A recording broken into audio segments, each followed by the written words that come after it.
So it's basically been 9 months of probably applying to near to 90 to 100 different job opportunities and internships. The majority of the time, it's either been not hearing back from them at all or receiving really generic rejection letters, even after spending hours, if not days, doing kind of assessments, either online or in person.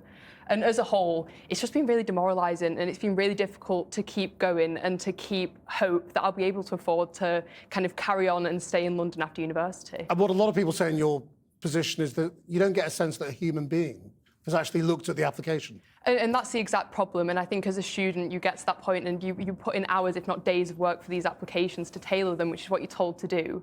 And you don't get any of that energy or reciprocity back.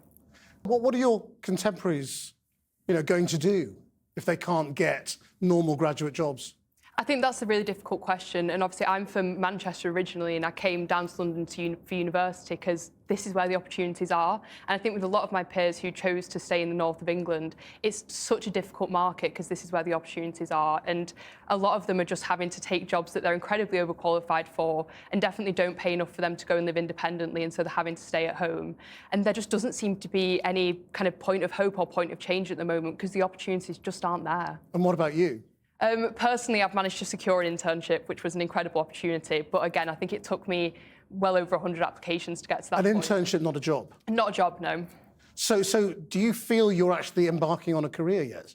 I hope so. I hope I can get those opportunities, but I think it's incredibly difficult to take that for granted in the kind of with the job cups we're experiencing. And if people are just sort of taking whatever jobs they can take in the meantime, that's careers delayed, is it? Yeah, 100%. How do people feel about it? I think it's difficult. I think it's an incredibly difficult time to be a young person. The world is obviously very tumultuous, as we know. And it's just really difficult to understand kind of why higher level education is worth it in that case. But there's also a lack of apprenticeship and a lack of kind of further education opportunities beyond degrees. And so where do we go? What do we do? And there isn't that guidance out there.